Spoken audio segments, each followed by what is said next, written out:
How do we know? That's my question, because that's the key to all of this, is knowing when to do the deal and when not to. Absolutely, and this is the you have the psychological piece of real estate investing, and then you have the math, and it all comes down to the math. The answer is in the math, and there's a trap in residential investing, and it's the belief that if you pay less, you win, and really nothing could be further from the truth. I mean, I know hundreds and hundreds and hundreds of people that bought during the downturn that thought they were killing it, only to find out that actually the house went for $30,000 even less down the road, and it's the same house. What was the difference? Time.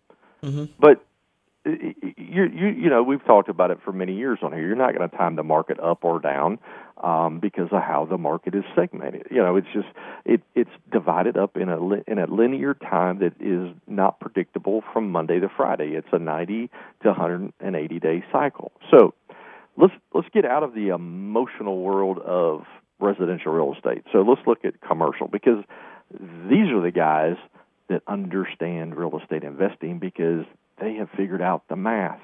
And so if you look at, I track all of this stuff, but the last 5 to 10 apartment purchases in the Triad, man, unbelievable. And so, but this should help make it a little clearer. So example 1, 280 unit apartment complex was purchased in Greensboro in 2018 for $19 million. It just sold in December of 2021. So less than 45 days ago, for $48 million. Wow. So the owner that sold it, got $29 million profit. Now, if you look at the numbers, many would say, what a bunch of idiots, right? I mean, they got more money than they got brains. They paid $29 million more than the last guy. That doesn't make any sense. Or I saw one over in Burlington. The property was bought in 2010. So going back a little bit further, a whole whopping 12 years, guy bought this apartment complex over in Burlington for $750,000, and it sold for $19 million last year. Actually made the newspaper. Actually made the front page of the newspaper. It's a pretty good swing, wouldn't you say, Keith? Mm-hmm. $750 to $19 million. I think most people would sign up for that. It's totally crazy. But, when you understand ROI and NOI, return on investment, and net operating income, and all these different things that we have in the real estate world, then you can get clearer on the numbers. Now, let's agree with one thing. If someone is going to buy a project from you for $45 million, they didn't start last week. They didn't go to the seminar last weekend and say, "Hey, we're gonna pay $29 million more than this guy paid for this apartment building." They know things that you don't know, and the answer is, what do they know? They know math.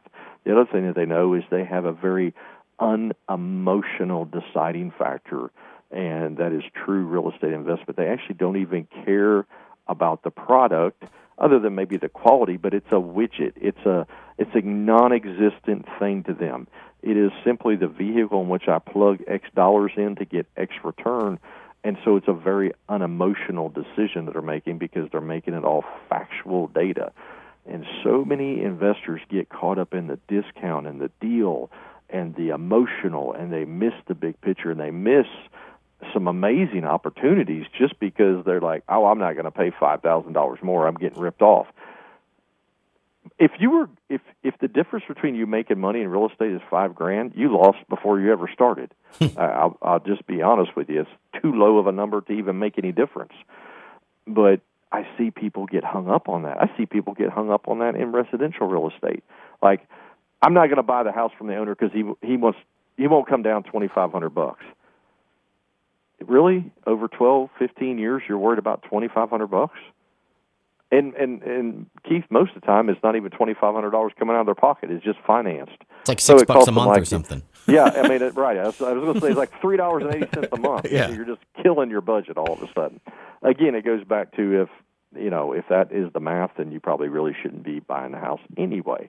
But I've watched this stuff over the last 24 years, and you know, and I see people and they get into that emotion and they're like, man, I can't believe that guy paid that much for that house. What a fool. Yeah, well, his net worth is like $20 million. The question would be is, what's yours? and most of the time when I dig into that, it's missing like 7 zeros because they don't have a net worth. Because they get trapped in that emotional perception of I've got to get a deal, and if I don't get a deal, I lose. Go look and watch the masters in commercial real estate. Look at guys that pay top dollar for products, golf courses, hotels, conference centers, apartment buildings, paying top dollar, paying the most they've ever paid, and they're still turning a profit. And the same can be true in residential real estate.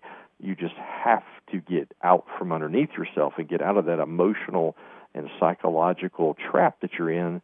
Is if I don't get a deal, then I just don't feel good about it. Well, it's a math equation.